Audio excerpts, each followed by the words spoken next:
opening shortly near Midmac, Salwa Road. Good evening Doha ജംഗ്ഷനിലെ ഇപ്പൊ നമ്മൾ ഓൺ എയർ മാത്രമല്ല ഇൻസ്റ്റാഗ്രാമിലും ലൈവ് ആയിട്ട് പോയിക്കൊണ്ടിരിക്കുകയാണ്. സോ ഡെഫിനറ്റ്ലി നമുക്കറിയാം ലൈവ് വരുന്ന സമയത്ത് എപ്പോഴും എന്തെങ്കിലും ഒരു സ്പെഷ്യൽ കാര്യം ഉണ്ടാവും എന്നുള്ളത് അല്ലെ. സോ ഇന്നത്തെ ദിവസം നമുക്ക് ദോഹ ജംഗ്ഷനിൽ ഒരു സ്പെഷ്യൽ ഗസ്റ്റ് ആണ് നമ്മുടെ കൂടെ ജോയിൻ ചെയ്യുന്നത്. സോ അദ്ദേഹത്തിനെ കുറിച്ച് പറയുകയാണെന്നുണ്ടെങ്കിൽ ഒരുപാട് സ്പെഷ്യാലിറ്റീസ് നമുക്ക് എടുത്തു പറയാനുണ്ടെന്ന് പറയാം. അദ്ദേഹം ഒരു മജീഷ്യനാണ്, മോട്ടിവേഷണൽ സ്പീക്കറാണ്, മെന്റലിസ്റ്റ് ആണ്, അതുപോലെ തന്നെ ലോകത്തിലെ ഏറ്റവും ആദ്യത്തെ മാജിക് അക്കാദമി സമ്മാനിച്ച ആളാണ്. എസ് ഗോപനാഥ് മുതുകാട് അദ്ദേഹമാണ് ഇന്നത്തെ ദിവസം ദോഹ ജംഗ്ഷനിൽ നമ്മുടെ കൂടെ ജോയിൻ ചെയ്തിരിക്കുന്നത്. Welcome to the show. Thank you so much. നമസ്കാരം. സോ നമ്മളെ ലൈവായിട്ട് കുറെ പേര് കണ്ടുകൊണ്ടും കൂടി ഇരിക്കുകയാണ് കേട്ടോ. സാറിന് ഒരു ബിഗ് ഹായ്. ഇപ്പൊ ശരിക്കും ഞങ്ങൾക്ക് ഭയങ്കരമായിട്ട് മിസ് ചെയ്യുന്ന ഒരു കാര്യമുണ്ട്. കാരണം നമ്മുടെയൊക്കെ ചൈൽഡ്ഹുഡ് ടൈമിൽ അല്ലെങ്കിൽ നമ്മുടെയൊക്കെ ടൈമിൽ സാറിന്റെ മാജിക് പെർഫോമൻസസ് നമുക്ക് കാണാൻ പറ്റിയിട്ടുണ്ടായിരുന്നു. അതിപ്പോ ശരിക്കും ഭയങ്കരമായിട്ട് മിസ് ചെയ്യുന്നുണ്ട് എന്നുള്ളതാണ് ഏറ്റവും ആദ്യം കാണുമ്പോഴേ പറയാനുള്ളത്. സ്വാഭാവികം, ഞാനും മിസ് ചെയ്യുന്നുണ്ട്. ഞാനും ഇപ്പോ ഓഡിയൻസിനെ മിസ് ചെയ്യുന്നുണ്ട്, സ്വാഭാവികമായിട്ടും പ്രേക്ഷകരെ മിസ് ചെയ്യുന്നുണ്ട്. അങ്ങനെ ഉണ്ട്. പക്ഷെ ചില കാര്യങ്ങൾ അങ്ങനെയൊക്കെ ഉണ്ടാവണമല്ലോ ലൈഫിൽ. അങ്ങനെയൊക്കെയുള്ള ചില മാറ്റങ്ങൾ തീർച്ചയായിട്ടും സംഭവിച്ചുകൊണ്ടിരിക്കണം. തിരുക്കുറളിൽ പറയുന്ന പോലെ കാലം എല്ലാം തിരിച്ചു ചോദിക്കും, അല്ലേ? മാറ്റങ്ങൾ വേണം. അതെ, ആ ഒരു മാറ്റത്തിന്റെ പടവിലൂടെ യാത്ര ചെയ്യുന്നു. അതിന്റെ പേരിൽ തന്നെ ഇപ്പോൾ തൽക്കാലം അങ്ങനെ ഒരു പ്രൊഫഷണൽ ഷോയിൽ നിന്ന് പരിപൂർണമായിട്ടും വിട്ടുപോയി. അതേസമയം അവയർനെസ് പ്രോഗ്രാംസ് എല്ലാം ഇപ്പോഴും ചെയ്യുന്നുണ്ട്. ദറ്റ് മീൻസ് ദി ഇലക്ഷൻ കമ്മീഷന്റെ ഒരു സ്റ്റേറ്റ് ഐക്കൺ എന്നുള്ള രീതിയിൽ നമ്മൾ അതിന്റെ ജനാധിപത്യത്തിന്റെ ഇതിനു വേണ്ടിയിട്ട് ചെയ്യുന്നുണ്ട്. അതുപോലെ തന്നെ ഇപ്പൊ ഈ RBIയുടെ ഒരു പ്രോഗ്രാം ഉണ്ടായിരുന്നു. അത് ഇപ്പൊ ഈ സൈബർ ക്രൈംസ് നടക്കുന്നുണ്ടല്ലോ, അപ്പൊ അത്തരം പരിപാടികളൊക്കെ ചെയ്യുന്നുണ്ട്. അതും മാജിക് തന്നെയാണ്.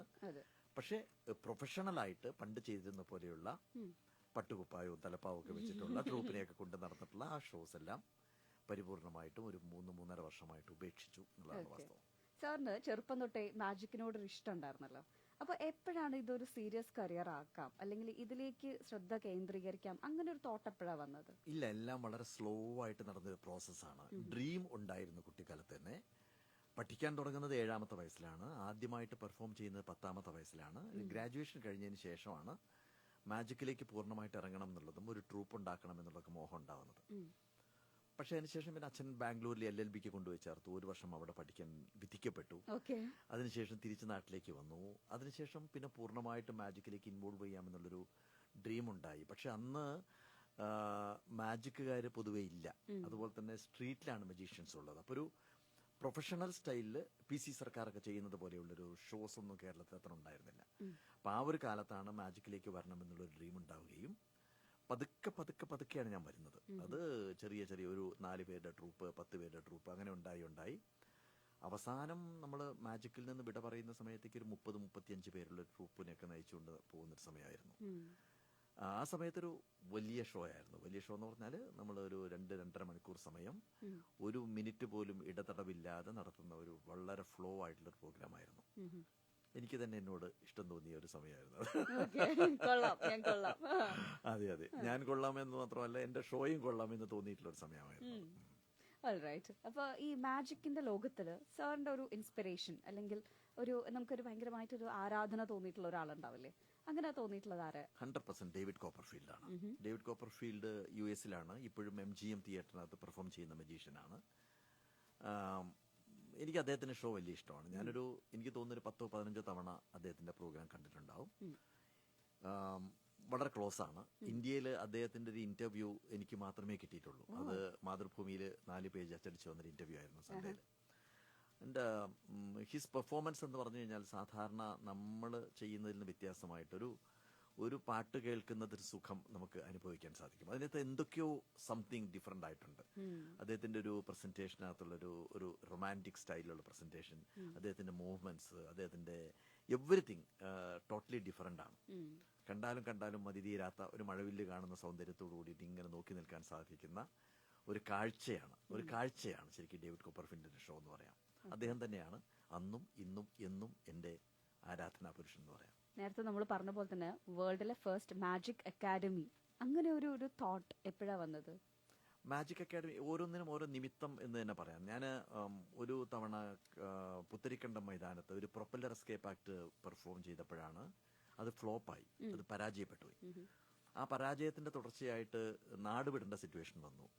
അങ്ങനെ ഡൽഹിയിലേക്ക് വണ്ടി കയറി പോയി. അതിനുശേഷം ഡൽഹിയിലുള്ള ചില കണക്ഷൻസ് വെച്ചുകൊണ്ട് അവിടെ ഇതേ മാജിക് വീണ്ടും അവിടെ അവതരിപ്പിച്ചപ്പോഴാണ് അന്ന് സുഷമ സ്വരാജ് ബ്രോഡ്കാസ്റ്റിംഗ് മിനിസ്റ്ററാണ്.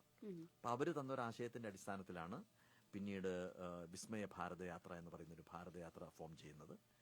ഈ വിസ്മയ ഭാരതയാത്ര ഗാന്ധിമന്ത്രയിലേക്കും ഗാന്ധിമന്ത്ര വിസ്മയ സ്വരാജ് യാത്രയിലേക്കും മിഷൻ ഇന്ത്യയിലേക്കും 4 ഭാരതയാത്രകൾ നടത്താനുള്ള സൗഭാഗ്യം ഉണ്ടായി. അപ്പൊ ആ യാത്രയുടെ തുടർച്ചയായിട്ട് ആണ് കലാകാർ കോളനി എന്ന് പറയുന്ന ഡൽഹിയിലൊരു കോളനി പോകുമ്പോൾ തെരുവ് ജാലവിദ്യക്കാർ അനുഭവിച്ചുകൊണ്ടിരിക്കുന്ന പ്രശ്നങ്ങൾ മനസ്സിലാക്കുന്നത്. സ്ട്രീറ്റ് മജീഷ്യൻസ്, അവിടെ ഒരുപാട് സ്ട്രീറ്റ് മജീഷ്യൻസ് ഉണ്ട്. അപ്പൊ ആ മജീഷ്യൻസിനൊരു പുനരധിവാസം എന്നുള്ള രീതിയിലാണ് മാജിക് പ്ലാനറ്റും മാജിക് അക്കാദമിയും തുടങ്ങുന്നത്. സോ ഇപ്പൊ മാജിക് പ്ലാനറ്റ് 10 വർഷം കഴിഞ്ഞു. 2014 അതിന്റെ തുടക്കം. 10 വർഷം കഴിഞ്ഞു. മാജിക് പ്ലാനറ്റിൽ ഇപ്പോഴും ഒരുപാട് മജീഷ്യൻസ് ജീവിതം മുന്നോട്ട് പോയിക്കൊണ്ടിരിക്കുന്നു. അവർ പെർഫോം ചെയ്തുകൊണ്ടിരിക്കുന്നു. എല്ലാ ദിവസവും അവിടെ ആളുകൾ വന്നുകൊണ്ടിരിക്കുന്നു, കണ്ടുകൊണ്ടിരിക്കുന്നു. മാജിക്കിന്റെ ഒരു പുതിയ ലോകം സൃഷ്ടിക്കാൻ സാധിച്ചു എന്നുള്ളതാണ്. 10 വർഷം കഴിഞ്ഞിട്ടും ഇന്ന് മാജിക്കിന് വേണ്ടി മാത്രമായിട്ടുള്ളൊരു തീം പാർക്ക് ലോകത്തെവിടെയും ഇല്ല എന്നുള്ളതും സന്തോഷമുള്ള കാര്യമാണ്. തീർച്ചയായിട്ടും. അപ്പൊ ഖത്തർ മലയാളികൾക്ക് സന്തോഷമായി ഗോപിയേട്ട എന്ന് പറഞ്ഞിട്ടുള്ള മെസ്സേജ് ഷമീം റാവുത്തർ ഒരു വെൽക്കം അറിയിച്ചിട്ടുണ്ട്. അതുപോലത്തെ കുറച്ചധികം മെസ്സേജസ് വന്നിട്ടുണ്ട്. അപ്പൊ എല്ലാവർക്കും എന്റെ സ്നേഹം തിരിച്ചു കേട്ടോ. കാരണം അത് അല്ലെ നമുക്കൊരു വെൽക്കം തരാന്ന് തീർച്ചയായിട്ടും നമുക്ക് ഇതൊക്കെയാണല്ലോ ജീവിതത്തിൽ ബാക്കി ഉണ്ടാവുന്നത്. ഒരുപാട് ആളുകളുടെ ചേർത്ത് പിടിക്കലും സ്നേഹവും അത് തന്നെയാണ് ജീവിതത്തിന്റെ ബാക്കി പത്രം എന്ന് പറയുന്നത് അല്ലേ. അതുകൊണ്ട് തിരിച്ചും അതേ അളവിൽ അല്ലെ അതിനേക്കാൾ കൂടുതൽ അളവിൽ അങ്ങോട്ടും സ്നേഹം എന്ന് പറഞ്ഞാൽ മതി. നമ്മൾ ഓൺ എയർ മാത്രമല്ല ഇപ്പൊ ഇൻസ്റ്റാഗ്രാമിലും ലൈവായിട്ട് പോയിക്കൊണ്ടിരിക്കുകയാണ്. നേരെ റേഡിയോ മലയാളത്തിന്റെ ഇൻസ്റ്റാഗ്രാമിലേക്ക് വരാണെന്നുണ്ടെങ്കിൽ അവിടെ നമുക്ക് അദ്ദേഹത്തെ ലൈവായിട്ട് കാണാൻ പറ്റും. നിങ്ങൾക്ക് എന്തെങ്കിലും ചോദ്യങ്ങളൊക്കെ ഉണ്ടെങ്കിൽ ചോദിക്കാട്ടോ. ആള് റെഡിയാണ്, എല്ലാത്തിനും റെഡി ആയിട്ടുള്ളൊരു പേഴ്സൺ ആണെന്നുള്ളത് ഡെഫിനറ്റ്ലി നമുക്കറിയാം. ഗോപിയേട്ടാ സുഖല്ലേ എന്ന് വെച്ചിട്ട് മെസ്സേജ് സൈതലവിയുടെ മെസ്സേജ് വന്നിട്ടുണ്ട്. മലപ്പുറം എന്ന് പറഞ്ഞിട്ടാണ് മെസ്സേജ്. എന്റെ ജില്ലയാണ് മലപ്പുറം എന്ന് പറയുമ്പോൾ എനിക്കൊരു പ്രത്യേക സ്നേഹമാണ്. കാരണം എന്റെ ജില്ലയാണ്. ഞാൻ നിലമ്പൂരാണ് എന്റെ ജന്മസ്ഥലം. മലപ്പുറം ജില്ലയില് നിലമ്പൂരിനടുത്ത് കവളമുക്കട്ട എന്ന് പറയുന്ന ഒരു കുഗ്രാമത്തിലാണ് ഞാൻ ജനിച്ചതും വളർന്നതും. അതുകൊണ്ട് തന്നെ മലപ്പുറത്തുനിന്ന് ഗോപിയേട്ട എന്നൊരു വിളി കേൾക്കുമ്പോ മണ്ണിന്റെ മണമുള്ള വിളിയാണത്. ഇനിയിപ്പോ നമ്മുടെ കാസർഗോഡ് ഒരു പ്രൊജക്ട് വരാനിരിക്കുന്നുണ്ട്. ഡെഫിനറ്റ്ലി അതിനെ കുറിച്ച് കൂടുതൽ അറിയാൻ നമുക്കൊക്കെ താല്പര്യമുണ്ട്. കാസർഗോഡ് വരാൻ പോകുന്നത് ഇപ്പൊ ഈ 23-ാം തീയതി ഫെബ്രുവരി 23-ാം തീയതിയാണ് മുഖ്യമന്ത്രിയും ചിത്രചേച്ചിയും വന്നത് തറക്കല്ലിട്ടത്. ഇപ്പൊ തിരുവനന്തപുരത്ത് ഒരു ഡിഫറന്റ് ആർട്സ് സെന്റർ നടക്കുന്നുണ്ട്. ഡിഫറന്റ് ആർട്സ് സെന്റർ എന്ന് പറയുന്നത് ഭിന്നശേഷി കുട്ടികളുടെ സംരക്ഷണത്തിന് വേണ്ടിയിട്ട് ഇറ്റ്സ് എ ന്യൂ മോഡൽ, ഒരു പുതിയ മോഡലാണ് നമ്മൾ ചെയ്തുകൊണ്ടിരിക്കുന്നത്. അത് ആർട്ടിലൂടെ ട്രെയിൻ ചെയ്ത് അവർക്ക് എംപവർമെന്റ് ആൻഡ് എംപ്ലോയ്മെന്റ് ആണ് ഉദ്ദേശിക്കുന്നത്. നമ്മൾ ഏതെങ്കിലും ഒരു വീട്ടിൽ നിന്ന് ഒരു കുട്ടിയുടെ കയ്യിൽ നിന്ന് 1 രൂപ പോലും മേടിക്കാതെ ആ കുട്ടികൾക്കെല്ലാം സ്റ്റൈപ്പൻഡും ചില കുട്ടികൾക്ക് സാലറിയും കൊടുത്തുകൊണ്ട് അവരുടെ അമ്മമാരും അച്ഛന്മാരും ഒക്കെ അവിടെയുണ്ട്. അവർക്കുള്ള ഭക്ഷണമെല്ലാം പ്രൊവൈഡ് ചെയ്ത് നടത്തിക്കൊണ്ടിരിക്കുന്ന ഒരു സ്ഥാപനമാണ് ഡിഫറന്റ് ആർട്സ് സെന്റർ. ഇറ്റ്സ് ഒരു 5 ഏക്കർ ലാൻഡ് കഴക്കൂട്ടത്ത് ഗവൺമെന്റിന്റെ ലാൻഡ് ലീസിനെടുത്തിട്ട് അവിടെയാണ് ചെയ്തുകൊണ്ടിരിക്കുന്നത്. അപ്പൊ ആ ഒരു മോഡലിന്റെ ഒരു ഹൈ പ്രോജക്റ്റാണ് കാസർഗോഡ് ഇപ്പോൾ പ്ലാൻ ചെയ്തുകൊണ്ടിരിക്കുന്നത്. ഒരു വ്യക്തി ഡൊണേറ്റ് ചെയ്ത സ്ഥലത്താണ് ചെയ്യുന്നത്. മുഖ്യമന്ത്രി വന്ന് തറക്കല്ലിട്ടു. 3 വർഷം കൊണ്ട് അത് പൂർത്തിയാക്കി കഴിഞ്ഞാൽ നമുക്ക് 1000 കുട്ടികൾക്ക് ലൈഫ് കൊടുക്കാൻ സാധിക്കും എന്നുള്ള പ്രതീക്ഷയോടെ മുന്നോട്ട് പോയിക്കൊണ്ടിരിക്കുകയാണ്. അപ്പോൾ അടുത്ത വർഷം ഈ ഒരു സമയത്ത് ഞാനൊരു പക്ഷേ വീണ്ടും ഈ റേഡിയോ സ്റ്റേഷനിൽ ഇരുന്ന് നിങ്ങളോട് സംസാരിക്കുന്ന സമയത്ത് അതിന്റെ ഫസ്റ്റ് ഫേസിന്റെ ഇനാഗുറേഷൻ കഴിഞ്ഞതിന് ശേഷമായിരിക്കും നിങ്ങളോട് സംസാരിക്കുന്നത് എന്നാണ് ആഗ്രഹിക്കുന്നത്. അപ്പൊ അങ്ങനെ ഒരു വലിയ സംരംഭമാണ്. അതിനകത്ത് ഡിസബിലിറ്റി സെക്ടറിലുള്ള ആദ്യത്തെ ഇന്ത്യയിൽ നടത്താൻ പോകുന്ന ഒരു ഹോസ്പിറ്റൽ മെഡിക്കൽ സംവിധാനമുണ്ട്. പിന്നെ റീഹാബിലിറ്റേഷൻ സെന്റർ ഉണ്ട്. സ്പോർട്സിലേക്ക് കുട്ടികളെ പാരാലിമ്പിക്സിലേക്കൊക്കെ പ്രിപ്പയർ ചെയ്യാൻ വേണ്ടിയിട്ടുള്ള സംവിധാനങ്ങളുണ്ട്. അനിമൽ തെറാപ്പി ഉണ്ട്. ഇന്ത്യയിലില്ല അനിമൽ തെറാപ്പി എന്ന് പറയുന്നത്. അനിമൽ തെറാപ്പി എന്ന് പറയുന്നത് മൃഗങ്ങളുടെ സഹായത്തോട് കൂടിയിട്ട് കുട്ടികൾക്ക് തെറാപ്പി കൊടുക്കുന്ന വിദേശ രാജ്യങ്ങളിൽ ഉപയോഗിച്ചുകൊണ്ടിരിക്കുന്നത്.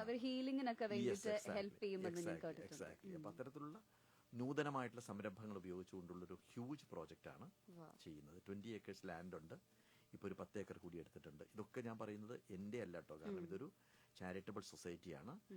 ജിജി തോംസൺ ആണ് അതിന്റെ ചെയർമാൻ. അടൂർ ഗോപാലകൃഷ്ണനാണ് അതിന്റെ പേട്രൺ. അങ്ങനെയുള്ള ഒരു 7-8 പേരടങ്ങുന്ന ഡയറക്ടർ ബോർഡിന്റെ കീഴിലാണ്. ഞാൻ അതിന്റെ എക്സിക്യൂട്ടീവ് ഡയറക്ടറും ഫൗണ്ടറുമാണ് എന്നുള്ള രീതിയിൽ മാത്രമേ ഉള്ളൂ. അതിന്റെ കീഴിലാണ് ഈ വരാൻ പോകുന്ന സംരംഭം. തീർച്ചയായിട്ടും ഒരു 3 വർഷം കൊണ്ട് നമുക്ക് ലോകത്തിന് മാതൃകയാവുന്ന രീതിയിലേക്ക് international institute for people with disabilities എന്നാണ് അതിന്റെ പേര്, IIPD. ഇതാണ് അത് നിലവിൽ വരും. വരണം എന്നാണ് ആഗ്രഹിക്കുന്നത്. ആൻഡ് ഡിഫറെന്റ്ലി ഏബിൾഡ് ആയിട്ടുള്ള കുട്ടികൾക്ക് വേണ്ടിയിട്ടും മുന്നിട്ടിറങ്ങിയ ഒരു പേഴ്സൺ എന്നുള്ള രീതിയിൽ ഒരുപാട് സന്തോഷം തോന്നിയിട്ടുള്ള ഒരാളാണ്. കാരണം പലപ്പോഴും അവരിലേക്ക് അത്രത്തോളം ശ്രദ്ധ കിട്ടാറില്ല. അപ്പൊ അവർക്കൊരു വഴി കാട്ടിയായിട്ട് നിന്ന് ഒരു ഒരു അങ്ങനെയൊക്കെയുള്ള ഒരു മൊമെന്റ് അല്ലെങ്കിൽ അങ്ങനെയൊക്കെയുള്ള ഒരു തോട്ടൊക്കെ ഇങ്ങനെ എപ്പോഴും നമ്മൾ വിചാരിക്കും ഒരാൾ ഒരു പാത്തിലൂടെ പോവുകയാണെങ്കിൽ അത് വഴിയേ പോവുള്ളൂ എന്ന്. പക്ഷെ എപ്പോഴും വ്യത്യാസമായിട്ട് ചിന്തിക്കുന്ന ഒരാളാണ്. അതെങ്ങനെയാണ് ആ ഒരു ആശയം വരുന്നത്? ഞാൻ കാസർഗോഡ് ഒരു പ്രോഗ്രാമിന് പോയ സമയത്തുണ്ടായ ഒരു ഇൻസിഡന്റ് ആണ് എൻ്റെ ജീവിതത്തിനെ മാറ്റിമറിച്ചതെന്ന് പറയാം. കാരണം മാജിക് എന്ന് പറയുന്നത് ശരിക്കും എൻ്റെ ഒരു പ്രണയിനിയാണ്. മാജിക് എന്ന് പറയുന്നത് എൻ്റെ രക്തത്തിൽ അലിഞ്ഞു ചേർന്നതാണ്.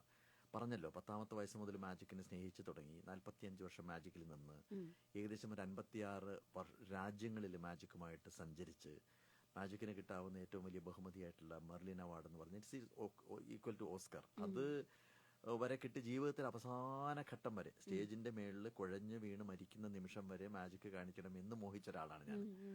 പക്ഷേ ചില ഘട്ടങ്ങളിൽ ഉണ്ടാവുന്ന ചില സംഭവ വികാസങ്ങൾ നമ്മുടെ ജീവിതത്തിനെയും ചിന്തകളെയും മാറ്റിമറിക്കുമെന്ന് പറയുന്ന ഒരു ഫാക്റ്റാണ്.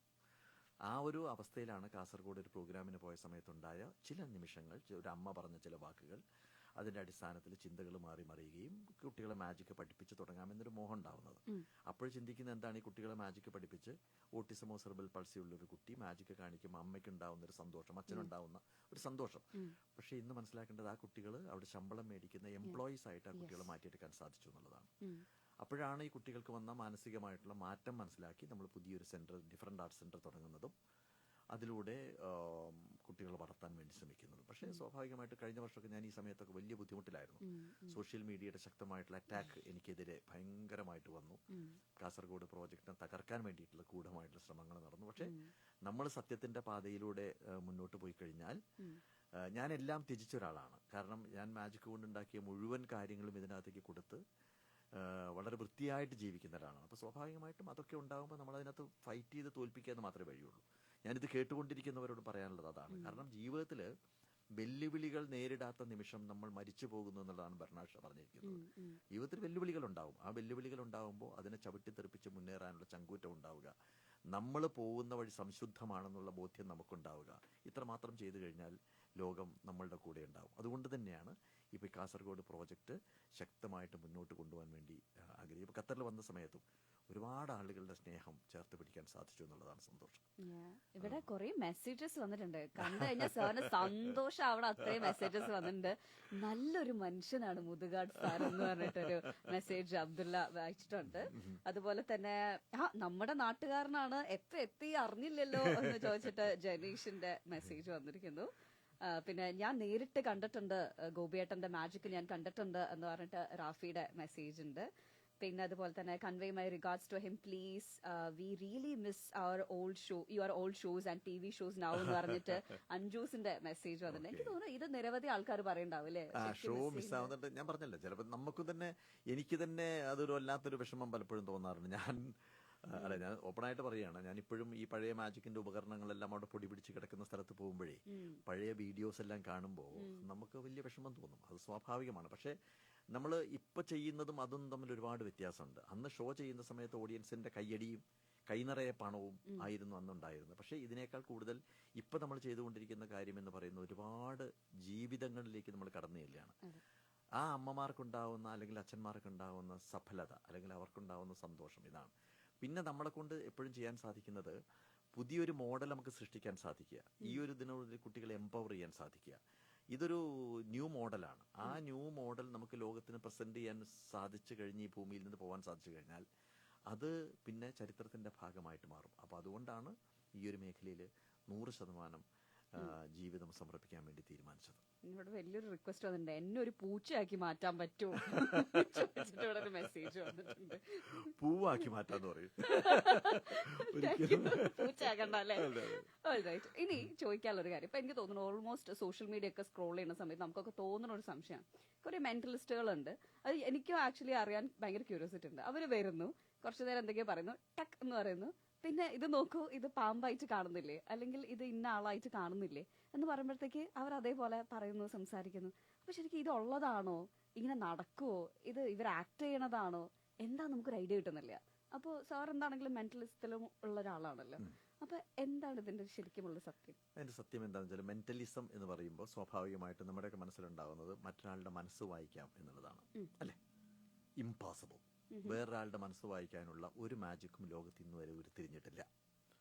മെന്റലിസം എന്ന് പറയുന്നത് നമ്മൾ സാധാരണ സയൻസിലുള്ളതുപോലെ ഫിസിക്സ്, കെമിസ്ട്രി, മാത്തമാറ്റിക്സ്, സൈക്കോളജി അല്ലെങ്കിൽ ഇങ്ങനെ പല ശാസ്ത്ര ശാഖകളുള്ളതുപോലെ മാജിക്കിനകത്തുള്ള ഒരുപാട് ഡിവിഷൻസ് ആണ്. Close up magic, conjuring magic, illusions, mentalism എന്ന് പറയുന്ന ഒരു ഡിവിഷനാണ്. It's a part of acting ആണ് യഥാർത്ഥത്തിൽ. അതായത് മനസ്സ് വായിക്കുന്നു എന്നൊരു തോന്നൽ ഉണ്ടാക്കുകയും ചില ട്രിക്സിലൂടെ അതിന്റെ ഒരു ഭാവ വ്യത്യാസങ്ങൾ കാണികൾക്ക് തോന്നിപ്പിക്കുകയും ചെയ്യുന്നതാണ് റിയൽ മെന്റലിസം. അല്ലാതെ മൈൻഡ് റീഡിങ്, അതായത് മറ്റൊരാളുടെ മനസ്സ് വായിക്കുക എന്ന് പറയുന്നത് ഇമ്പോസിബിൾ ആണ്. ഞാൻ അതിന്റെ ഫാക്ട് തുറന്നു പറയാണ്. അങ്ങനെയുള്ള അബദ്ധവിശ്വാസങ്ങളും ഒരിക്കലും ഉണ്ടാവരുത്. മാജിക്കിന് തന്നെ പണ്ട് കാലങ്ങളിലൊക്കെ വരുന്ന സമയത്ത് അമാനുഷികമായിട്ടുള്ള സിദ്ധി ഉണ്ടെന്ന് തോന്നിപ്പിച്ചിട്ടുണ്ട്. ഒരു കടലാസ് എടുത്തു കഴിഞ്ഞാൽ കറൻസി നോട്ടാക്കാമെന്നും, ഇപ്പൊ നേരത്തെ ചോദിച്ച പോലെ തന്നെ പൂച്ചയാക്കാമോ എന്ന് ചോദിക്കുന്നു. ഇതൊന്നും നടക്കുന്ന കാര്യങ്ങളല്ല. മാജിക് എന്ന് പറയുന്നത് സമാധാനമായിട്ടിരുന്നോളൂ. മാജിക് എന്ന് പറയുന്നത് 100% സയൻസാണ്, കലയാണ്. അപ്പോൾ ഒരു ശാസ്ത്രത്തിനെ അല്ലെങ്കിൽ ഒരു ഫിസിക്സിനെ അല്ലെങ്കിൽ ഒരു കെമിസ്ട്രിയെ അല്ലെങ്കിൽ ഒരു മാത്തമാറ്റിക്സിനെ ഒരു കലയുമായിട്ട് സമന്വയിപ്പിച്ചുകൊണ്ട് കാണികളുടെ മുമ്പിൽ അവതരിപ്പിക്കാനുള്ള ഒരു കഴിവാണ്. അതിന് നിരന്തരമായിട്ടുള്ള പ്രാക്ടീസ് വേണം. ഈ പ്രാക്ടീസ് മാത്രമാണ് മെന്റലിസത്തിലും ഉപയോഗിച്ചുകൊണ്ടിരിക്കുന്നത്. ഇതാണ് അതിന്റെ യഥാർത്ഥ സത്യസന്ധമായിട്ടുള്ള മറുപടി.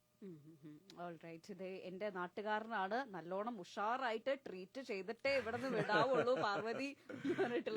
തീർച്ചയായിട്ടും ഞാൻ തിരിച്ചു പറയുകയാണ്, വളരെ നല്ല സ്നേഹവും ഹോസ്പിറ്റാലിറ്റിയാണ് ഇതുവരെ കിട്ടിയിട്ടുള്ളത്. ഇനി തിരിച്ചു പോകുന്നവരെ കിട്ടുമെന്ന് പ്രതീക്ഷിക്കുന്നു. തീർച്ചയായിട്ടും അതെ. ഇനി നിറയെ മെസ്സേജസും അതുപോലെ തന്നെ റിഗാർഡ്സ് ഒക്കെ കൺവേ ചെയ്തുകൊണ്ടുള്ള ഒത്തിരി മെസ്സേജസും കാര്യങ്ങളൊക്കെ നമുക്ക് വന്നുകൊണ്ടിരിക്കുന്നുണ്ട്. എന്തെങ്കിലും ഒരു ആക്ട് പെർഫോം ചെയ്യാൻ പറ്റും? ബിക്കോസ് നമുക്ക് ഈ പറഞ്ഞ മാതിരി സാറിന്റെ ഷോസ് മിസ് ചെയ്യുന്നുണ്ട്, അങ്ങനത്തെ കാര്യങ്ങൾ ഇപ്പൊ നമുക്ക് സോഷ്യൽ മീഡിയ പ്ലാറ്റ്ഫോംസിലൂടെ. പക്ഷെ അത് വളരെ ബുദ്ധിമുട്ടല്ലേ? സോഷ്യൽ മീഡിയയിലൂടെ എന്ത് ചെയ്യും എന്നുള്ളതാണ് ചോദ്യം അല്ലേ? ഓക്കെ, എന്നാൽ നമുക്ക് മനസ്സിൽ ലൈവ് കഴിഞ്ഞതിന് ശേഷം ആലോചിച്ചിട്ട് ചെയ്യാം. അപ്പൊ അങ്ങനെയാണെങ്കിൽ നിങ്ങൾക്ക് ഒരു സ്പെഷ്യൽ വീഡിയോ വെയിറ്റിംഗിൽ ഉണ്ടാവും. Okay, right. ഇനി ചോദിക്കാനുള്ള ഒരു കാര്യം, ഒരുപാട് കൺട്രീസിൽ പെർഫോം ചെയ്തിട്ടുണ്ട്. ഈ പറഞ്ഞ പോലെ ഒരുപാട് ആൾക്കാർ നേരിട്ട് വിറ്റ്നസ് ചെയ്തിട്ടുണ്ട്, ടിവിയിലൂടെ കണ്ടിട്ടുണ്ട്. അപ്പം സാറിന് ഇങ്ങനെ ക്രൗഡിന്റെ അടുത്തുനിന്ന് കിട്ടിയിട്ടുള്ള ഫീഡ്ബാക്സിന്റെ അടുത്തുനിന്ന് ഇപ്പോഴും ഓർത്തിരിക്കുന്ന ഏതെങ്കിലും ഒരു പെർഫോമൻസ്, ഒരു ഷോ, അങ്ങനെ ഏതെങ്കിലും ഓർമ്മ വരുന്നുണ്ടോ? അല്ലെങ്കിൽ നിരവധി ഉണ്ട്. നിരവധി എന്ന് പറഞ്ഞാൽ പുറത്ത് പോയിട്ട് നമ്മൾ പ്രോഗ്രാം ചെയ്യുമ്പോഴാണ് സ്വാഭാവികമായിട്ടും കൂടുതൽ കയ്യടികളും കൂടുതൽ പ്രോത്സാഹനങ്ങളും കിട്ടുന്നത്. അതറിയാമല്ലോ, നമ്മുടെ ഒരു കേരളത്തിൽ പലപ്പോഴും പെർഫോമൻസ് നടത്തുന്ന സമയത്ത് കേരളത്തിൽ കിട്ടുന്നില്ല എന്നല്ല ഞാൻ പറയുന്നത്. പക്ഷേ മറ്റുള്ള രാജ്യങ്ങളിൽ കുറച്ചുകൂടി തുറന്ന് ആളുകൾ പ്രകടിപ്പിക്കാൻ വേണ്ടി തയ്യാറായിരിക്കും. അത് ഒരു സ്വാഭാവികമായിട്ടുണ്ടാകുന്ന ഒരു കൾച്ചറിന്റെ ഒരു ഭാഗമായിട്ട് വരുന്നതാണ്. ഈ ജപ്പാനിലൊക്കെ ഷോയ്ക്ക് പോകുന്ന സമയത്ത് കിട്ടുന്ന അപ്രിസിയേഷൻ എന്ന് പറയുന്നത് വളരെ വലുതാണ്. അവർ ഈ ഭാഷ, ഇപ്പം നമുക്ക് ജാപ്പനീസ് ഭാഷ ഒരിക്കലും നമുക്ക് സംസാരിക്കാൻ സാധിക്കില്ല. ഞാൻ ജാപ്പനീസ് ക്രൗഡിന്റെ മുമ്പിൽ മാത്രമായിട്ടൊരു ഷോ ചെയ്തിട്ടുണ്ട്. അവർക്ക് ഇംഗ്ലീഷും നമ്മൾ സംസാരിക്കുന്നത് കൃത്യമായിട്ട് അവർക്ക് മനസ്സിലാക്കാനോ ഒക്കെ ബുദ്ധിമുട്ട് വരും. എങ്കിൽ പോലും ഭാഷ പോലും ഇല്ലാതെ ആ ഷോ ചെയ്യുന്ന സമയത്ത് ഞാൻ ഓർക്കുന്നത്, എനിക്ക് തോന്നുന്നത് ഒരു 10-15 മാജിക്കുകൾ അന്ന് പെർഫോം ചെയ്യുന്നു. 15 മാജിക്കിനും എണീറ്റ് നിന്ന് കൈയടിക്കുക എന്ന് പറയുന്ന ഒരു സ്ഥിതിവിശേഷം നമുക്ക് ചിന്തിക്കാൻ പറ്റില്ല. ഒരിക്കൽ എണീറ്റ് നിന്ന് കൈയടിച്ചു കഴിഞ്ഞാൽ പിന്നെ നമ്മൾ എന്താണ് ചിന്തിക്കുന്നത്? എപ്പോഴും എണീറ്റ് നിന്ന് കൈയടിക്കുക മോശമല്ലേ എന്ന് വിചാരിച്ചിട്ട് നമ്മളെ പിടിച്ചിരുത്തുന്ന ഒരവസ്ഥയുണ്ടാവും. പക്ഷെ ആ ഓപ്പൺനെസ് ആണ് ഞാൻ പറയുന്നത്. ഓരോ തവണയും ഓരോ മാജിക് കഴിയുമ്പോഴും നമുക്ക് തന്നെ ഒരു എന്താ പറയുക, ഒരു കുറച്ചിൽ തോന്നുകയാണ്, ഇത് ഇത്രയൊക്കെ നമ്മൾ അങ്ങനെ ചെയ്യാൻ. പക്ഷെ അവരുടെ ആ ഒരു ആറ്റിറ്റ്യൂഡ് അതാണ് നമ്മളെ വളരെ എന്താ പറയാ ചേർത്ത് പിടിക്കുന്ന അല്ലെങ്കിൽ വളരെയധികം പ്രോത്സാഹിപ്പിക്കുന്ന ഒരു ജനതയാണ് ജാപ്പനീസ് ക്രൗഡ്. എനിക്ക് വലിയ ഇഷ്ടമാണ് അവരുടെ മുമ്പിൽ പെർഫോം ചെയ്യാൻ വേണ്ടിയിട്ട്. ഇതേവിടെ പോസിറ്റീവ് ആയിട്ടുള്ള വൈബ് മാത്രം സ്പ്രെഡ് ചെയ്യുന്ന ഒരു പ്രത്യേക വ്യക്തിത്വമാണ് എന്ന് പറഞ്ഞിട്ടുള്ള ഒരു മെസ്സേജ് ഇവിടെ അയച്ചിട്ടുണ്ട്. ഹസ്നലാണ് മെസ്സേജ് അയച്ചിരിക്കുന്നത്. ഓരോ ദിവസവും ഞാൻ എണീറ്റ് കഴിഞ്ഞാൽ, ഞാനിത് കേട്ടുകൊണ്ടിരിക്കുന്നവരോട് പറയുന്ന അതാണ്, ഓരോ ദിവസവും നമ്മൾ എണീറ്റ് കഴിഞ്ഞാൽ ആദ്യം ചെയ്യേണ്ടത് നമ്മുടെ റൂമിനകത്തൊരു കണ്ണാടി ഉണ്ടായിരിക്കണം. ആ കണ്ണാടിയിലേക്ക് നമ്മൾ നോക്കിയിട്ട് നമ്മുടെ ബോധമനസ്സും ഉപബോധ മനസ്സും ഉണ്ടല്ലോ, അല്ലെങ്കിൽ ആധുനിക ശാസ്ത്രം പറയുന്ന പോലെ പോസ്റ്റ് കോൺഷ്യസ് മൈൻഡ് അല്ലെങ്കിൽ അതിബോധ മനസ്സെന്ന് പറയുന്നത്, ഈ മനസ്സിനെ നമ്മൾ കണ്ണാടിക്കകത്ത് നിൽക്കുന്ന പ്രതിബിംബമായിട്ട് സങ്കല്പിച്ചുകൊണ്ട് കണ്ണിലേക്ക് നോക്കിയിട്ട് ആ പ്രതിബിംബത്തോട് നമ്മൾ പറയണം, ഇന്നത്തെ ദിവസം ഞാൻ ഉജ്ജ്വലമാക്കും, ഇന്നത്തെ ദിവസം എൻ്റെ ദിവസമാണ്, ഇന്നലത്തെ ദിവസത്തിനേക്കാൾ മനോഹരമായിട്ട് ഇന്ന് ഞാൻ ജീവിക്കുമെന്നും, ഞാൻ ഒരാളെക്കുറിച്ചും ഒന്നും മോശമായിട്ട് ചിന്തിക്കുകയില്ല എന്നുള്ളതും ഒരാളെക്കുറിച്ച് ഒന്നും മോശമായിട്ട് പറയുകയില്ല എന്നുള്ളതും, ഇന്ന് ഞാൻ പോസിറ്റീവായി ചിരിച്ചുകൊണ്ട് ഇന്നത്തെ രാത്രി വരെ ജീവിക്കുമെന്നും ഓരോ ദിവസവും രാവിലെ പ്രതിജ്ഞ എടുത്തിറങ്ങാൻ സാധിച്ചു കഴിഞ്ഞാൽ നമ്മുടെ ദിവസം പോസിറ്റീവ് ആവും. രാവിലെ നമ്മുടെ മനസ്സിലേക്ക് നമ്മൾ കൊടുക്കുന്ന ശക്തിയുള്ള സന്ദേശമാണ് ആ ദിവസത്തേക്ക് നമ്മൾ പിടിച്ചുലയ്ക്കുക. രണ്ടാമതൊരു കാര്യമുള്ളത്, ഞാൻ എപ്പോഴും ചിന്തിക്കുന്ന കാര്യം, രാത്രി കിടക്കുന്ന സമയത്ത് ഉറങ്ങുന്നതിന് തൊട്ട് മുമ്പായിട്ട് പോസിറ്റീവായിട്ടുള്ള എന്തെങ്കിലും പുസ്തകങ്ങൾ വായിക്കുക, വളരെ പോസിറ്റിവിറ്റി തരുന്നത്. രാവിലെ എണീറ്റ് കഴിഞ്ഞാൽ റിപ്പീറ്റായിട്ട് അതൊന്നുകൂടി വായിക്കുക. നമ്മൾ പോസിറ്റീവ് ആവും, പോസിറ്റിവ് ആവണം. കാരണം കോടാനുകോടി വർഷങ്ങൾക്കിടയിൽ ഒരപേക്ഷയും കൊടുക്കാതെ, ഒരു ക്യൂവിലും നിൽക്കാതെ, ആരും റെക്കമെൻഡ് ചെയ്യാതെ സൗജന്യമായി കിട്ടിയിട്ടുള്ള ഒരു ഷോർട്ട് സ്പാൻ ഓഫ് ടൈം നമ്മുടെ ജീവിതത്തിലുള്ളൂ. ചെറിയൊരു ദൂരമേ നമ്മൾ ജീവിച്ചു തീർക്കുന്നുള്ളൂ. അത് നമ്മൾ കരഞ്ഞും പിഴിഞ്ഞും വിഷമിച്ചും മറ്റുള്ളവർ കുറ്റം പറഞ്ഞും ആവലാതികൾ പറഞ്ഞും പരിഭവം പറഞ്ഞും ഇങ്ങനെ ജീവിച്ചു തീർക്കേണ്ടതല്ല. സോ സ്മൈൽ, വളരെ സന്തോഷമായി ചിരിച്ച് സന്തോഷമായിട്ട് തിങ്ക് പോസിറ്റീവ് എന്നാണ് എനിക്ക് പറയാനുള്ളത്. ഞാനിപ്പോ സാറിന്റെ ഒരു കഥ കണ്ടിട്ടേ ഉള്ളൂ. പട്ടാളക്കാരന്റെ മകൻ, അങ്ങനെ ഒരു സ്റ്റോറീനെ പറ്റിയിട്ട് ഇവിടെ പറഞ്ഞിട്ടുള്ള ഒരു മെസ്സേജ് ഇവിടെ ജിജീഷ് പറഞ്ഞിട്ടുണ്ട്. ഓഫ് കോഴ്സ് ഞാനും സോഷ്യൽ മീഡിയ ഇങ്ങനെ സ്ക്രോൾ ചെയ്യുന്ന സമയത്ത് സാറിന്റെ മോട്ടിവേഷനിൽ അധികവും കഥകൾ വരാറുണ്ട്. അപ്പൊ അതുപോലെ ഒരു സ്റ്റോറി അല്ലെങ്കിൽ അങ്ങനെ എന്തെങ്കിലും എന്തെങ്കിലും, കാരണം എന്താ വെച്ചാൽ ഇപ്പൊ പ്രവാസികൾ എന്ന് പറയുമ്പോഴത്തേക്ക് അവർക്ക് കുറച്ചും കൂടി ഒരു ഒറ്റപ്പെടൽ കൂടുതലായിട്ട് ഫീൽ ചെയ്യുന്ന ആൾക്കാരായിരിക്കും. കാരണം എല്ലാവരും ഫാമിലി ആയിട്ടല്ല ഉള്ളത്, ഫാമിലി നാട്ടിലാണ്. അപ്പം ജോലി മാത്രമായിട്ടൊക്കെ ഒരു പ്രത്യേക സർക്കിളിലാണ് നമ്മുടെ ലൈഫ് പോകുന്നത്. അപ്പൊ അങ്ങനെ പോണ ഒരാൾക്ക് എന്ത് ഒരു സ്റ്റോറി ആയിരിക്കും സാറിന് ഇപ്പം പറയാറുണ്ടാവുക? നമ്മൾ എല്ലാ ഒറ്റപ്പെടലുകൾക്കും ഒരു അവസാനം, ഒറ്റപ്പെടൽ എന്ന് പറയുന്നതാണ് എനിക്ക് തോന്നുന്നത് ജീവിതത്തിൽ ഏറ്റവും വലിയ ദാരിദ്ര്യം എന്നാണ് ഞാൻ വിശ്വസിക്കുന്നത്. അതെ, തീർച്ചയായും നമ്മുടെ ഏറ്റവും വിശപ്പിനേക്കാൾ കൂടുതൽ ദാരിദ്ര്യം അനുഭവിക്കുന്ന സംഭവം എന്ന് പറയുന്നത് ഒറ്റപ്പെടലാണ്. അപ്പോൾ ഒറ്റപ്പെടൽ നമ്മൾ ഇല്ലാതായിരിക്കാൻ വേണ്ടിയിട്ട് എന്താണ് നമ്മൾ ചെയ്യേണ്ടത്? ഓപ്പൺ ആയിട്ടുള്ള സംസാരത്തോടു കൂടി ഒരുപാട് ഫ്രണ്ട്സ് ഉണ്ടാക്കുക എന്നുള്ളതാണ്. തുറന്ന് പറയാനുള്ളൊരു മനസ്സുണ്ടാക്കുക. നമുക്ക് നമ്മുടെ കാര്യങ്ങൾ അങ്ങോട്ടും ഇങ്ങോട്ടും ഷെയർ ചെയ്യാൻ വേണ്ടി പഠിക്കുക എന്ന് പറയുന്നത് വലിയൊരു പാഠമാണ്. നമ്മൾ നമ്മളിലേക്ക് ഒതുങ്ങി നിൽക്കാതെ നമ്മുടെ ഉള്ളിലുള്ള ആകുലതകളും നമ്മുടെ സന്തോഷങ്ങളും മറ്റുള്ളവരുമായിട്ട് ഷെയർ ചെയ്യാൻ പഠിച്ചു കഴിഞ്ഞാൽ തന്നെ ഏറ്റവും വലിയൊരു കാര്യം. പെട്ടെന്ന് എൻ്റെ മനസ്സിലേക്ക് ഓടി വന്നൊരു കഥ, ഒരു എഴുത്തുകാരി മായ എന്നതെന്തും സങ്കല്പിച്ചോളൂ. എയർപോർട്ടിൽ നിന്ന്, ഞാനിപ്പോൾ ഇതേപോലെ തന്നെ പറയുകയാണ്, എയർപോർട്ടിൽ നിന്ന് യാത്ര പോകാൻ വേണ്ടിയിട്ട് ടിക്കറ്റ് എടുത്ത് ബോർഡിംഗ് പാസ് എല്ലാം മേടിച്ചു. പെട്ടെന്ന് ഒരു അനൗൺസ്മെൻറ്റ് വരികയാണ്, ഫ്ലൈറ്റ് ഡിലേ ആണ്, 1 മണിക്കൂർ ഡിലേ ഉണ്ട് എന്ന് പറഞ്ഞു. പെട്ടെന്ന് അവർ നേരെ എന്ത് ചെയ്യണമെന്നറിയാതെ ഒരു ഷോപ്പിൽ കയറിയിട്ട് ഒരു പാക്കറ്റ് കുക്കീസും ഒരു പുസ്തകവും മേടിച്ചു കഴിഞ്ഞ ശേഷം അവർ ഒരു സീറ്റിൽ വന്നിരുന്നു. 1 മണിക്കൂർ സമയമുണ്ടല്ലോ, അവർ പുസ്തകം തുറന്നു വായിച്ചുകൊണ്ടിരിക്കുന്നു. വേറൊരു ചെറുപ്പക്കാരൻ ഈ അവരിയ്ക്കുന്നതിൻ്റെ തൊട്ടടുത്ത് അപ്പുറത്തെ സീറ്റിൽ വന്നിട്ട് ഇരുന്ന് അയാൾ അവിടെ ഇരിക്കുകയാണ്. കുറച്ച് കഴിഞ്ഞപ്പോൾ ഈ തൊട്ടടുത്ത സീറ്റിലിരിക്കുന്ന കുക്കീസിൽ നിന്ന് ആ ചെറുപ്പക്കാരൻ ഒരു കുക്കീസ് എടുത്ത് അയാൾ കഴിച്ചു. അപ്പോൾ മായയ്ക്ക് തോന്നി ഇതെന്ത് മോശമാണ്, ഈ എഴുത്തുകാരിക്ക് വലിയ മോശമല്ലേ. കാരണം ഇതിനകത്ത് നിന്ന് കൊണ്ടുവച്ച കുക്കീസ് അയാളെടുത്ത് കഴിക്കേണ്ടത് എന്തിനാ? അപ്പോൾ അവിടെ തന്നെ ഒന്നും പറയാതെ അടുത്ത കുക്കീസ് എടുത്ത് കഴിച്ചു. കുറച്ച് കഴിഞ്ഞപ്പോൾ മറ്റേ ആൾ വീണ്ടും അടുത്തൊരു കുക്കീസ് എടുത്തു. ഇതങ്ങോട്ടും ഇങ്ങോട്ടും ഇങ്ങനെ കഴിച്ചുകൊണ്ടിരിക്കുകയാണ്. അപ്പോൾ ഇവർക്ക് തോന്നി ഇതെന്തൊരു മോശമാണ്, ഇയാളൊരു വഷളനാണല്ലോ ഇങ്ങനെ എൻ്റെ ബിസ്ക്കറ്റ് എടുത്ത് കഴിക്കുന്നത് വിചാരിച്ചു. അവസാനം ഒരു ബിസ്ക്കറ്റ് അതിനകത്ത് ബാക്കിയായി. അപ്പോൾ ഇവരിങ്ങനെ കാത്തിരിക്കുകയാണ് ഇത് എന്ത് ചെയ്യുമെന്ന് അറിയട്ടെ എന്ന്. അയാൾ കൂളായിട്ട് അതെടുത്ത് പൊട്ടിച്ച് ഒരു ഹാഫ് ഇവർക്ക് നേരെ നീട്ടി. ഇവർക്ക് ഭയങ്കര ദേഷ്യം വന്നു, അവർ വാങ്ങിച്ചില്ല. അയാൾ കൂളായിട്ട് എടുത്ത് കഴിച്ചു. അത് കഴിഞ്ഞു, അനൗൺസ്മെൻറ്റ് വന്നു, ഒരു ഫ്ലൈറ്റിലേക്ക് പോയി, ബാഗ് മേളിൽ വെച്ചു. പെട്ടെന്ന് അനൗൺസ്മെൻറ്റ് വന്നു, മൊബൈൽ ഫോൺ ഓഫാക്കാൻ വേണ്ടി അനൗൺസ്മെൻറ്റ്. മൊബൈൽ ഫോൺ ഓഫാക്കിയിട്ട് ബാഗിൽ വെക്കാൻ വേണ്ടി നോക്കുമ്പോൾ അവർ വാങ്ങിച്ചിട്ടുള്ള കുക്കീസ് ബാഗിനകത്തിരിക്കുന്നുണ്ട്. So what happen really? യഥാർത്ഥത്തിൽ അയാൾ വാങ്ങിച്ച ബിസ്ക്കറ്റായിരുന്നു ഇവർ കഴിച്ചുകൊണ്ടിരുന്നത്. മനസ്സിലായി? ഇവരിത് എടുത്തിട്ടില്ല, പക്ഷെ അവരാ പുസ്തകം വായിച്ചുകൊണ്ടിരിക്കുന്നതിന്റെ ഇടയിൽ അവർ വെച്ച കുക്കീസാണെന്ന് തെറ്റിദ്ധരിച്ചതും. അപ്പോൾ അവിടെ എഴുതുകയാണ് അവർ പുസ്തകത്തിനകത്ത്, തൻ്റെ കയ്യിലുള്ളതെന്തും മറ്റുള്ളവരുമായിട്ട് ഷെയർ ചെയ്യാൻ വേണ്ടി പഠിക്കുക. ഇതാണ് ഏകാന്തത അല്ലെങ്കിൽ ഒറ്റപ്പെടൽ മാറ്റിയെടുക്കാനുള്ള ജീവിതത്തിന്റെ ഒരു മനോഹരമായ മാർഗം എന്ന് പറയുന്നത്. നമ്മുടെ മനസ്സിലുള്ള നമ്മുടെ ഈ ജീവിതത്തിൽ ഇതെല്ലാം മറച്ചു വെക്കേണ്ടത്, നമുക്ക് ഉള്ളതെല്ലാം തുറന്ന് പറയുക. അങ്ങോട്ടും നല്ല ഫ്രണ്ട്ഷിപ്പ് ഉണ്ടാവുക, നല്ല അടുപ്പമുള്ള കൂട്ടുകാരുണ്ടാവുക, അങ്ങോട്ടും ഇങ്ങോട്ടും കണ്ണീരൊഴുക്കാനും, വിഷമം വന്നു കഴിഞ്ഞാൽ കണ്ണീരൊഴുക്കാനും, സ്നേഹം വന്നു കഴിഞ്ഞാൽ ചേർത്ത് പിടിക്കാനും, അല്ലേ, കവിളിൽ ഉമ്മ വെക്കാനും പറ്റുന്ന നല്ല സുഹൃത്തുക്കൾ ഉണ്ടായിക്കഴിഞ്ഞാൽ ജീവിതം എന്ന് പറയുന്നത് ഭയങ്കര രസമാണ്, സുന്ദരമാണ്, ആഘോഷിക്കേണ്ടതാണ് ജീവിതം. നമ്മൾ വിലാപത്തോടു കൂടി കൊണ്ട് നടക്കേണ്ടതല്ല ജീവിതം. ഇതാണ് പറയാനുള്ളത്. Okay, thank you so much sir. കുറേ കാര്യങ്ങൾ എനിക്ക് തോന്നുന്നു നമ്മുടെ ലൈഫിനെ തന്നെ മാറ്റിമറിക്കാൻ പറ്റുന്ന ഒരു വലിയ സെഷൻ ആയിരുന്നു ഇപ്പൊ കഴിഞ്ഞു പോയെന്നുള്ള ഒരു ഫീലാണ് നമുക്ക് കിട്ടുന്നത് കേട്ടോ. ആൻഡ് യെസ്, ഇവിടുത്തെ എന്റെ കൂട്ടുകാരൻ ഇതുവരെ സമയത്തിന് എത്തേണ്ട ആളാണ്. ആളെത്തേണ്ട സമയം 5 മണി ആവുന്നുള്ളൂ. അപ്പോൾ ആള് വന്നുകൊണ്ടിരിക്കുന്നു എന്ന് പറഞ്ഞിട്ട് അതേ RJ സൂരജിന്റെ മെസ്സേജും കൂടി വന്നിട്ടുണ്ട്. ആൻഡ് യെസ്, ഇപ്പൊ നമുക്ക് എന്താണെങ്കിലും വൈൻഡ് അപ്പ് ചെയ്യാനുള്ള സമയം കൂടിയായിരിക്കുന്നു ഈ ഒരു സെഷൻ. സോ നമ്മളെ കണ്ടുകൊണ്ടിരിക്കുന്ന കേട്ടുകൊണ്ടിരിക്കുന്ന എല്ലാവരോടും എന്താണ് സാറിന് ഇപ്പം പറയാനായിട്ടുള്ളത്? എനിക്ക് പറയാനുള്ള ഒറ്റ കാര്യം ഇത് മാത്രമേ ഉള്ളൂ. സ്നേഹം എന്ന് പറയുന്നതാണ് ലോകത്തിലെ ഏറ്റവും വലിയ ഇന്ദ്രജാലം. സ്നേഹത്തിലപ്പുറം ഒന്നുമില്ല. സ്നേഹം എന്താണ് എന്ന് ചോദിച്ചു കഴിഞ്ഞാൽ സൂക്ഷ്മ സ്ഥൂലങ്ങൾക്കപ്പുറമാണ് സ്നേഹം. നിർവചിക്കാൻ പറ്റാത്തതാണ് സ്നേഹം. ഒരു വിശ്വവിജ്ഞാന കോശത്തിലും സ്നേഹത്തെക്കുറിച്ച് വ്യക്തമായ ഒരു നിർവചനം ഇതുവരെ പറഞ്ഞിട്ടില്ല. സ്നേഹമെന്ന് പറയുന്നത് നിർവചിക്കാനാവാത്ത, ഒഴുകേണ്ട ഒരു ഇന്ദ്രജാലമാണ് എന്ന് വിശ്വസിക്കുന്ന ഒരാളാണ് ഞാൻ. അതുകൊണ്ട് എല്ലാവരെയും പരസ്പരം സ്നേഹിക്കുക, ഹൃദയം തുറന്ന് സ്നേഹിക്കുക. സ്നേഹം കൊടുത്താൽ സ്നേഹം നമുക്ക് തിരിച്ചു കിട്ടും. പൂക്കളെറിഞ്ഞാൽ പൂക്കൾ താഴേക്ക് വീഴും, കല്ലുകൾ മേലോട്ടെറിഞ്ഞാൽ കല്ലുകൾ താഴേക്ക് വീഴും. എറിയേണ്ടത് പൂക്കളാണ്, സ്നേഹമാണ്. ആ സ്നേഹം നിറയെ നിറയെ നിറയെ വാരി വിതറാൻ എല്ലാവർക്കും സാധിക്കട്ടെ. ഇത് മാത്രം. Thank you so much sir. എനിക്ക് തോന്നുന്നു ഇന്നത്തെ ദിവസം എനിക്ക് തോന്നുന്നു ഈ ഒരൊറ്റ സെഷൻ മതിയായിരിക്കും ബ്യൂട്ടിഫുൾ ആയിട്ട് മാറാൻ വേണ്ടി. ഒരു ലൈഫ് മേ ബി ഒരു ട്രാൻസ്ഫോർമേഷനിലേക്ക് തന്നെ എത്തട്ടെ എന്ന് വിഷ് ചെയ്യുന്നു.